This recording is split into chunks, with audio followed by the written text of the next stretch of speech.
Hi, my name is Dylan Richardson. I'm with the Utah Independent Living Center, and today we're going to be discussing some tips and strategies to help parents of students with disabilities develop soft skills to help them be successful in the workplace.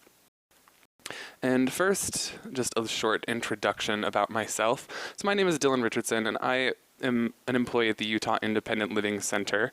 I work in our education enhancement program, where we have teachers who go out into classrooms throughout Salt Lake County, as well as having students come to our center to do a variety of independent living skills classes where we discuss job skills, budgeting, social skills, a lot of the skills that are really necessary for being successful in living independently and working independently, taking care of yourself, but often don't really get taught in classrooms and don't really get addressed within schools. So that's where we come in. I've been with the Utah Independent Living Center for just over a year now. And just to share a little bit more about who the UILC is, we are a non-residential facility, and we provide services to enhance the lives and independence of people with disabilities.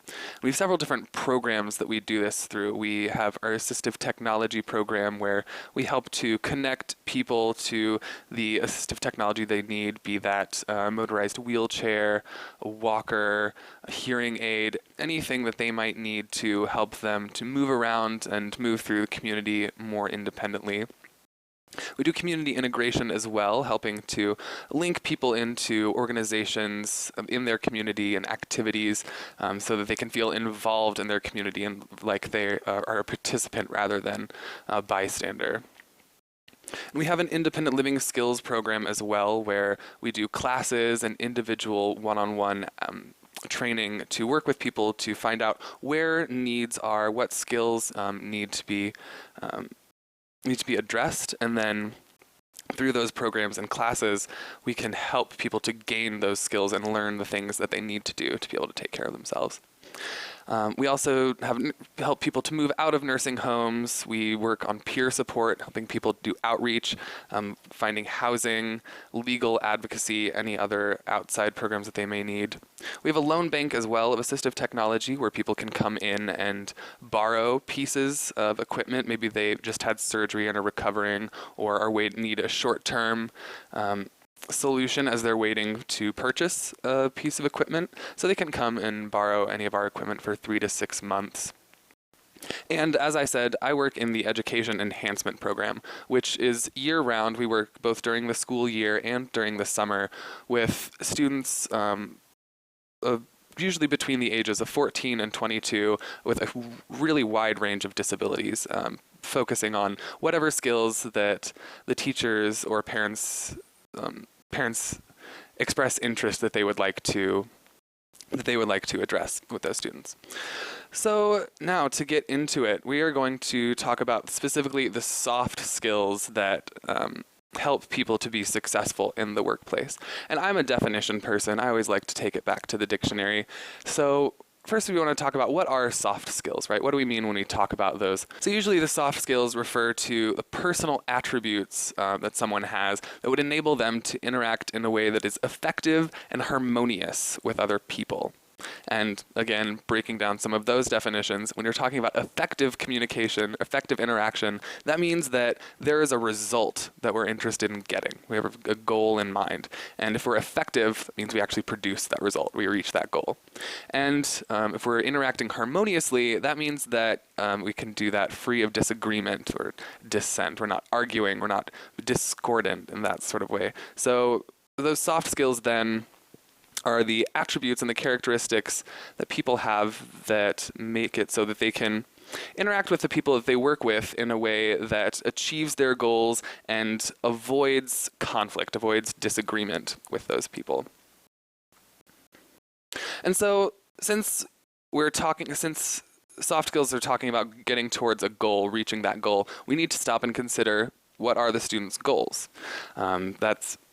I think it's important to really remember that the student should be the center of this conversation always. Parents have concerns that we're often sure that want to get addressed and want to make sure that our student is successful and stays safe. But at the end of the day, it should always come down to what does the student want? Where do they want to go? What do they want to get out of this experience at their job? And so there are different levels of goal that could take place within that. Perhaps the student is feeling ready to start working towards independence. They'd like to move out of mom and dad's house and live on their own, get a job where they can take care of themselves.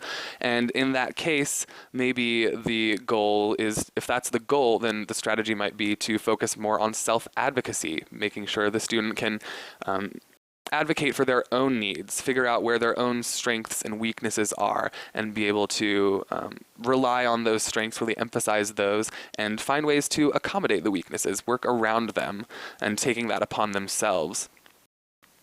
Or maybe your student isn't quite ready to live independently yet. They still want to stay at home for a little while longer, and right now they're just interested in building some job skills, right? They've never had a job before, are interested in getting some of those, some experience in having a,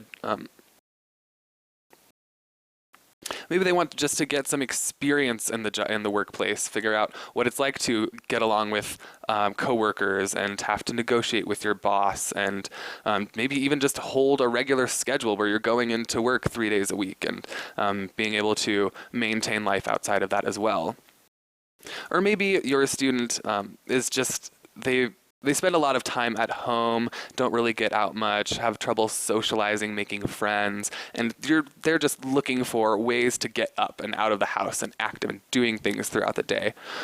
So maybe in that case, you might want to be a little more hands-on. Parents may want to take a more hands-on approach in that sense, maybe talking with the supervisor, coming into the workplace to have discussions, see how the student is able to be successful and figure out areas of weakness.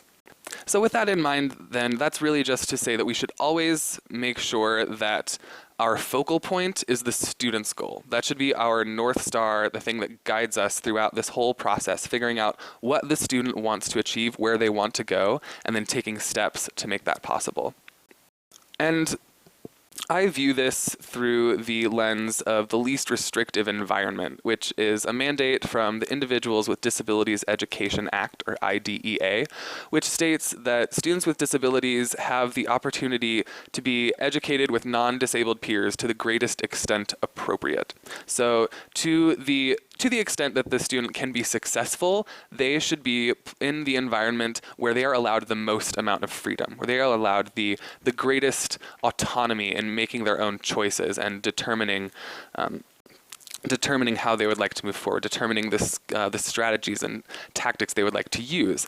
And while this is specifically referring to education and saying that as much as possible, the student should be in a general education classroom or a classroom that most closely resembles that of a non-disabled peer. I like to think of this as governing the interaction between parents and their children, making sure that to the greatest extent possible, the child or the student is the one who is taking the lead and making those choices and is allowed the greatest amount of freedom possible. And if it's determined that the student might need a little more support in order to be successful, then the support could be added. But the emphasis should always be on removing as many of those restrictions and supports as possible, so that the student is the one responsible for making those choices. So we'll talk a little bit about the difference between soft skills and hard skills. And the hard skills are usually much more specific. They're things that are very distinctly teachable, abilities that can be defined easily and measured, things that typically involve rules that are going to stay the same pretty much regardless of where you are, who you're working with, things that are consistent across contexts. And these skills usually involve some sort of proficiency level that can be assessed or quantified. You can take a test to see how many words you can type per minute, or how many of a certain number of vocabulary words you know, how well you are able to work a Microsoft Office program like PowerPoint or Excel, things like that that are very much concrete and can be easily trained. And those skills are usually specific to the job that the person is working. Like if you're working in an office working with data, then having those skills with Excel, being able to build spreadsheets, create formulas, that's really important to have, and that can be trained. That can be trained on the job. Whereas those soft skills are usually a bit less tangible. They are harder to quantify. Depends on who you're with, where you are, what the mood is. All of those things can affect the implementation of those soft skills. And usually those skills will have an impact on interpersonal communication to an extent. Hard skills usually are much more task-oriented. They're related to what work are you trying to do, what methods are you using to get that work done, whereas the soft skills are about the actual process of working together, working with other people, working under some other people, working as a subordinate, maybe supervising other people. That's really where the soft skills are going to come into account. And when we talk about it like this, it sort of makes it sound like those soft skills aren't trainable, like we can't teach them. But that is not true. It's not true. It usually means that we just have to take that skill and break it down into its components.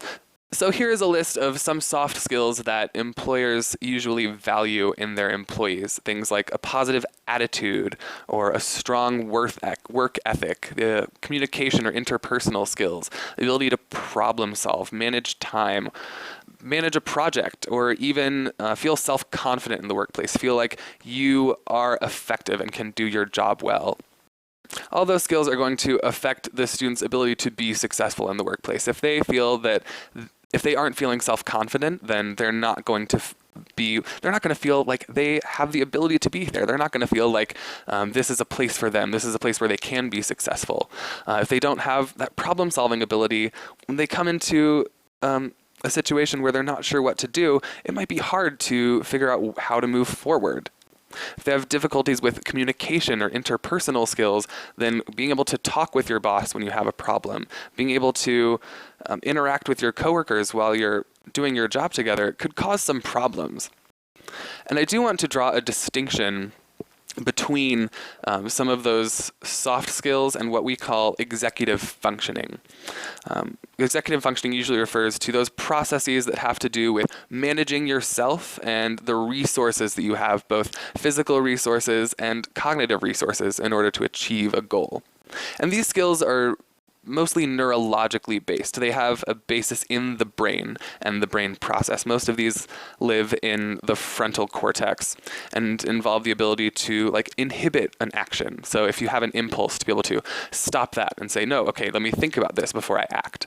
Or to shift from one task to another, move from one activity or way of thinking into another way of thinking very smoothly. Or the ability to control your emotions and use logic and reason to be able to moderate the emotional response in the moment. Or to initiate a task, start something new, be able to start a new thread of ideas, planning or organizing your workspace, how you're going to move forward, monitoring your progress, and how well you're able to stay on task. All of those things fall under executive functioning. And those really do have a basis in the brain and the way that the brain functions. And these, because of how plastic the brain is, the fact that the brain is so malleable, these things again can be trained through practice and repetition. We can learn how to be able to shift from one thing to another more smoothly. We can be able to practice responding with our more rational side of our brain rather than the emotional side. But those things really do take a lot of rehearsal on the part of the student, really. And the Utah Parent Center already has a webinar that they have published on executive functioning. It's called Executive Functioning in the Workplace, and there is a link included on this slide if you would like to check that out. But here are a list of some common problems at work, problems that people will run into, such as the failure to meet expectations. Maybe the boss or a supervisor has an idea of where they want you to go, what work they want you to produce, and for some reason or another, you did not meet that expectation.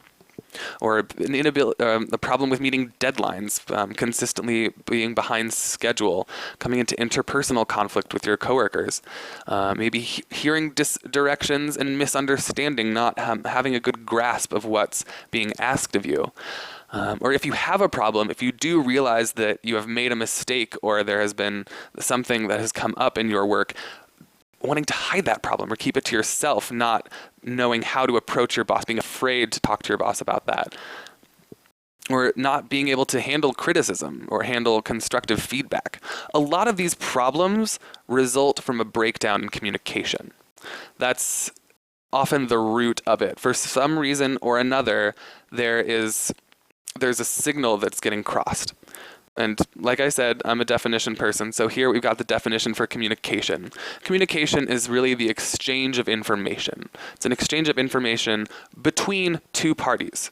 So it does not just go one way, just from the supervisor to the employee. Communication is a circular process and always involves making sure that everyone involved is aware and on the same page and has the same information in mind so that going forward, everyone can be on the same page. And it's important to consider the ways in which anxiety can affect our ability to communicate effectively. And this is especially important to consider when talking about working with students with disabilities, as anxiety disorders are more frequent in people with disabilities than people without other disabilities. Got some statistics here. Up to 70% of people with a generalized anxiety disorder diagnosis also have another disability diagnosis as well on top of that. And amongst people with disabilities, they are more likely to have a comorbid anxiety disorder than people who are non-disabled. Research shows that about 25% of people that have a diagnosis of ADHD also have an anxiety diagnosis. And while we don't have specific rates, because measuring this can be a little tricky, there's also a higher rate of anxiety amongst students with learning disabilities. So because anxiety around communication is much more prevalent amongst students with disabilities, we have to take that into account in our analysis and when we're trying to figure out strategies for moving forward and how to break through those communication difficulties. And in anxiety specifically, we find ourselves talking about feedback loops, and anxiety is really good at maintaining a feedback loop. So here we've got a sort of cycle that shows how a feedback loop maintains itself. So we start up at the top by measuring, right? That's like we walk into a situation, you get an idea of what's going on. You look around, you hear, you listen, get a feel for how people are feeling, what's body language look like. And then based on all of that information that we gather, we think about, okay, what are our options? How can I respond in this situation? If I have measured that it's feeling like a pretty relaxed environment, like people are joking around and it's casual and people seem comfortable, then it's likely that I will choose to also maintain comfortable body language and maybe tell a joke, maybe join the conversation. And then that moves us into the act part of the circle. And then the cycle repeats itself. However, if we come in and measure, and for some reason our measurements trigger an anxiety response, let's say we walk into a room and there's a heated conversation happening, or if I have made a mistake in my work and now I'm afraid of what to do, of approaching my boss to talk about it. Maybe I have past experience of seeing a coworker who's approached them about a problem, and the way they discussed it was very harsh. There was lots of criticism and lots of blame placed onto that employee. When I'm thinking about how I'm going to respond, if I am prone to anxiety, I will want to do anything I possibly can to avoid that feeling, to avoid that fear that comes out of that. And so when I'm reviewing my potential options, I'm going to choose the action that will produce the least amount of anxiety in me as a response. So if confronting my boss and talking about it is going to make me feel anxious, then it's likely that I will choose to maybe hide the problem or try to discreetly fix it myself so that I don't have to have that conversation with my boss. And then once we get back into that cycle, the problem just tends to compound itself, especially if it hasn't been resolved, it's still there. The student will still choose that path of least resistance, make the choice to take the action that will produce the least amount of anxiety, regardless of the long-term rationality of that. Even though I know that 6 months from now, when it all comes out, there's going to be a problem. That doesn't matter, because right now, it reduces my anxiety to be able to hide, and I don't have to confront the problem. So as we make our assessment of the student's strengths and weaknesses, it's important to look at some of these feedback loops. Does your student ever find themselves in this sort of repetitive cycle where they're making choices that they know are unhealthy, that they know are not going to solve the problem, but they still make that choice anyway? And if so, it's absolutely necessary to break that cycle. As long as that cycle continues, the problem is only going to get worse. So the first step then in assessing communication difficulties and how to overcome them at work is first just to figure out, where is your student right now? What are their abilities? We have to meet the student where they are and find those areas of strength and build on the skills that they already have. So first of all, is that student able to produce verbal speech? Can they talk at all? That's step number one. If not, there are ways to work around that. But if so, that will be helpful in being able to effectively communicate at work. And we'll also have to assess how well they can understand instructions from other people. Are they able to hear a one-step instruction and follow that? Can they follow multi-step instructions? Do they have a preference for written instruction versus verbal instruction? For some people, auditory focusing can be more difficult and take more energy than reading something. So maybe they might prefer to have instructions written for them, so something on a page. And it's important to consider understanding and comprehension of nonverbal communication as well.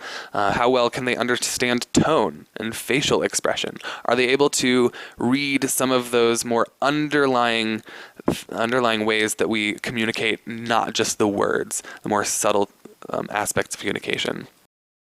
And how long are they able to concentrate on verbal instruction? Are they able to sit and listen to 20 minutes of direction and then take on a task, or would they need to have things broken up into smaller chunks? Again, we're always focusing on the student. The student is never wrong. The student may have areas in which they have a weakness, but they also still have strengths. And so the idea is to focus on the skills and abilities the student already has and build from there. Focus on the positive and expand that range of skills and abilities the student can access, rather than focusing on the deficits, focusing on all of the problems, all those things in which all of the things you're afraid are going to go wrong. And once you've gotten an idea of where those strengths and weaknesses are, you can talk about maybe some accommodations that you and the employer could discuss to overcome those weaknesses. And under the Americans with Disabilities Act from 1990, employers who have 15 or more employees are required by law to make accommodations that are considered reasonable for qualified applicants with a disability that have a substantial limitation in one or more major life activity. So if that student has a disability that affects their ability to work, take care of their own hygiene, get around, communicate with others, concentrate, all of those are covered under the ADA. And if that employer has more than 15 employees, they are required by law to make those accommodations and to make small adjustments in order to help that person be successful. So this conversation should ideally happen between the student and the employer. If that student is able to communicate verbally, then they should be the one having that conversation with the boss as much as possible. The parent can be involved, especially for students who have maybe a lower verbal ability, maybe have a harder time with comprehension. But as much as possible, it really should be the student who is reaching out and trying to work with the boss to figure out how you can alleviate some of the problems that could stem from weaknesses. So some potential strategies or accommodations to help communication with the boss.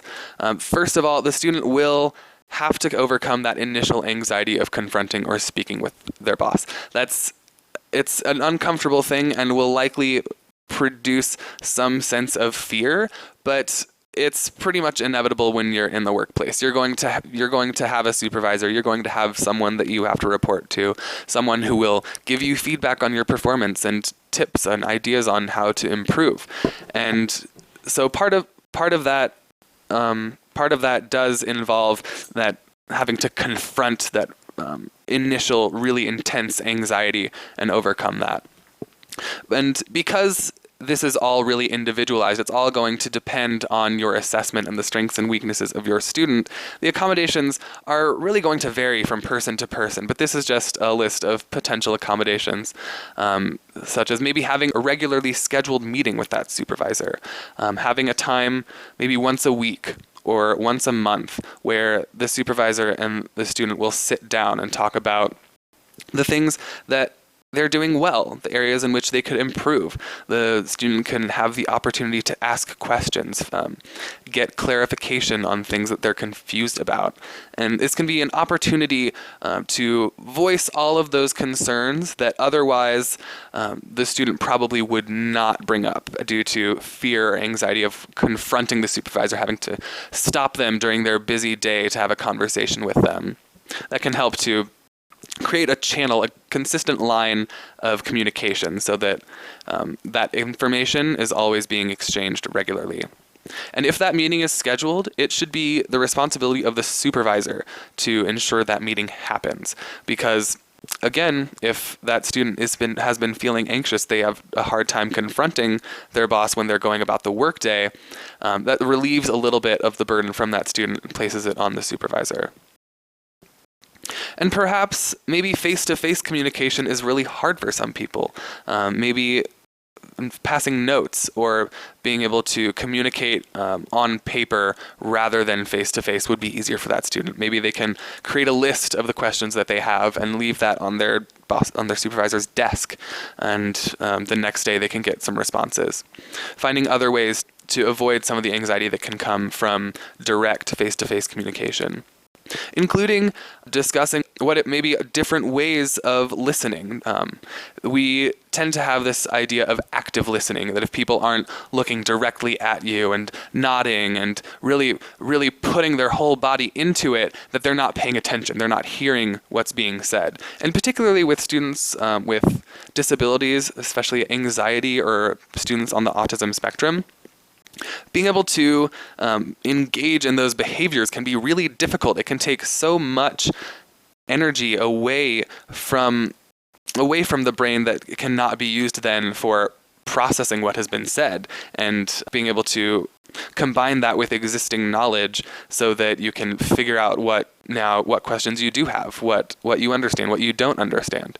So maybe talk with the supervisor about just recognizing that eye contact is difficult, and even when you're having a conversation and you're giving instruction, that person might be looking at the floor. They might be fidgeting with a pencil in their hand. They might be doing something that can help calm those other influences from the brain so they're able to hear what is said. They're able to understand what is said. They don't get caught up in all of those intermediate processes.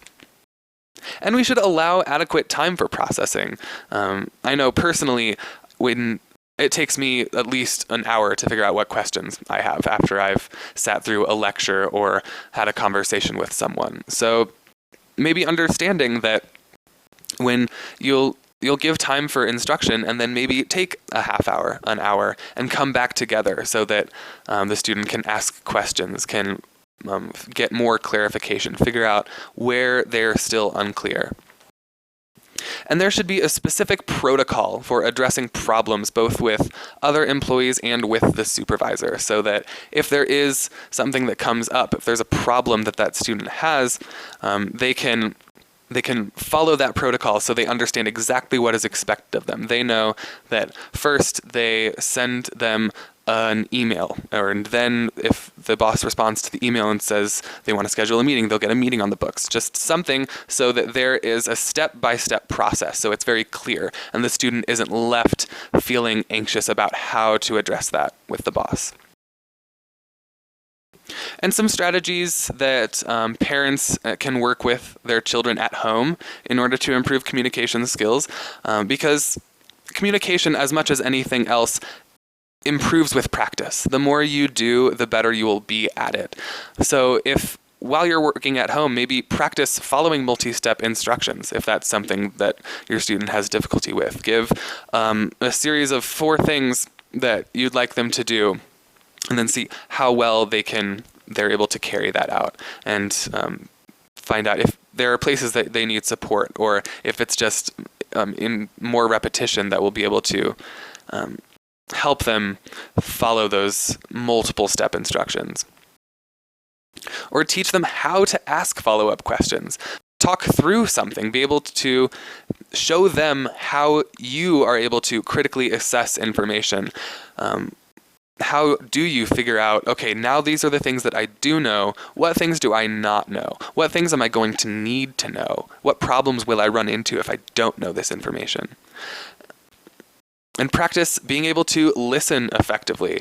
Maybe try different strategies. If the students never tried fidgeting quietly or tried not maintaining eye contact to see if that could improve listening, maybe see how that works. This is going to be a lot of brainstorming and trial and error. You're going to try a lot of things. Most of them probably won't work, but you might find some strategies that are helpful. And get some practice in communicating your problems. If the student has an issue with a parent or a sibling or a friend, talk through that problem with them. Be able to figure out where the problem is coming from, what is the root of the problem, and maybe brainstorm some potential solutions.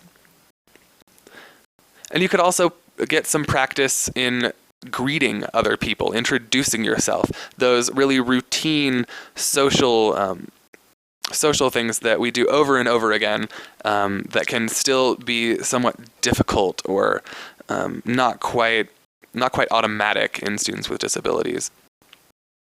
And also have really open and frank discussions about nonverbal communication. That's something that we just assume that people will pick up on over time and will just learn through osmosis to read facial expression and tone and gesture, and all of these things that enhance our understanding of what people are trying to tell us.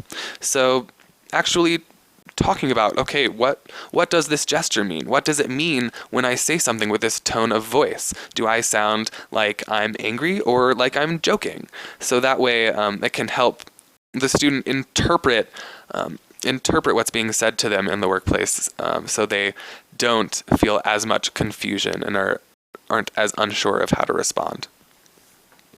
And so moving on from communication, another one of those soft skills that was on our list was positive attitude.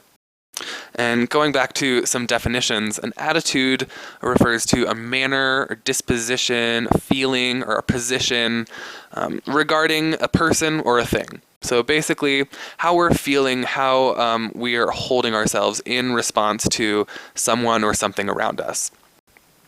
And positive would mean emphasizing what is hopeful, what's laudable, what's good or constructive.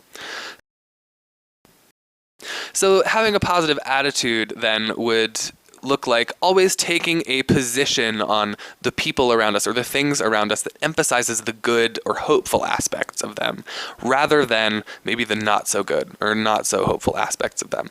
And this is something that pretty much every employer says that they value in an employee. They want a positive attitude, someone who's upbeat and happy when they're at work. When we talk about an attitude or a belief, that sounds like something that's really hard to train. These attitudes can be hard to train. You can talk about being able to default to the positive when you're looking at a situation, when you're confronted with a problem, making sure that your first reaction is always to think about, okay, what are the benefits of this? What are the good things about this? What can I be hopeful? What can I look forward to about what has happened? But still, that doesn't do anything to fix the underlying problem. If the student is genuinely having problems with their supervisor or with their coworkers or with their position as a whole, the best way to address the attitude towards that is to address the problem. And so in order to be effective,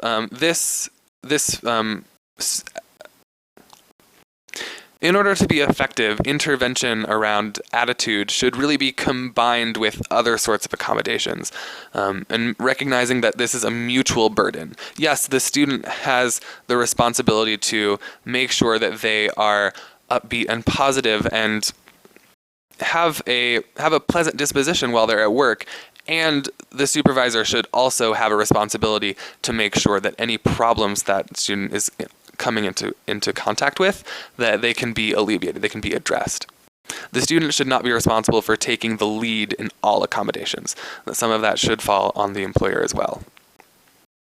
And another soft skill that was on our list was a strong work ethic, which again is something that employers say they really value, but is a little bit fuzzy as far as a definition. So the definition we have here of work ethic is the belief that hard work is intrinsically virtuous and worthy of reward, that working hard and being able to expend a lot of effort to achieve a goal is a reward in itself, and the feeling that we get from doing that work should be enough motivation to continue that work. But I would say that even most adults have a hard time with this. Without some sort of extrinsic reward, we don't really do much, right? Like, I love my job. I absolutely love what I do. And the majority of the reason that I do it is because they give me a paycheck. If I didn't have that paycheck, that extrinsic reward, that reward that was outside of myself, odds are I probably would not be in my job 40 hours a week.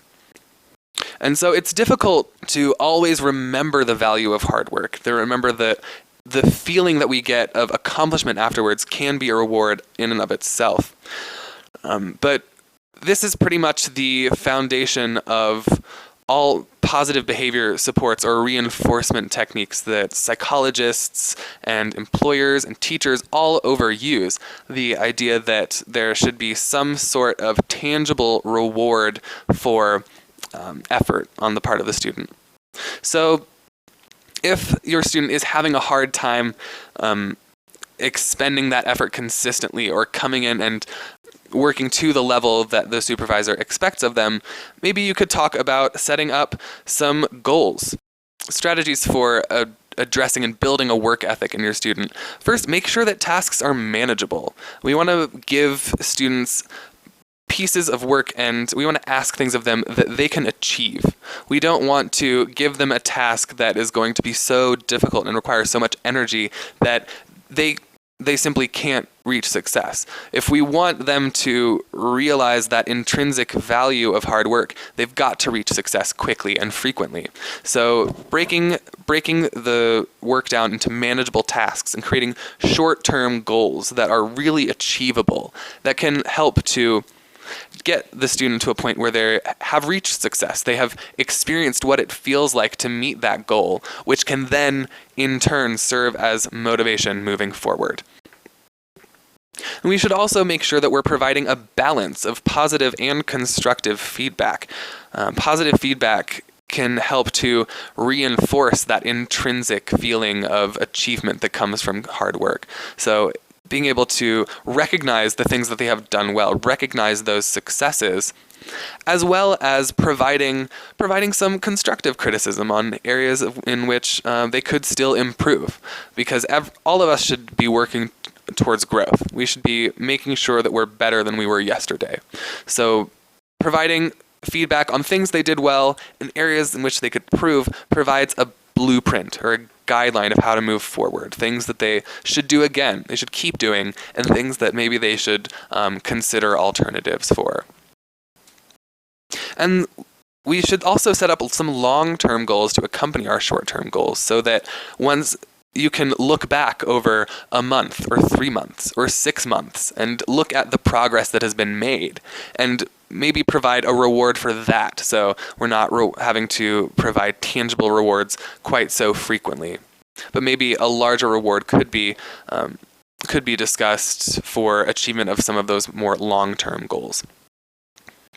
And finally, the last thing we want to address is self-confidence, which is the feeling of trust in our abilities or our qualities and judgments.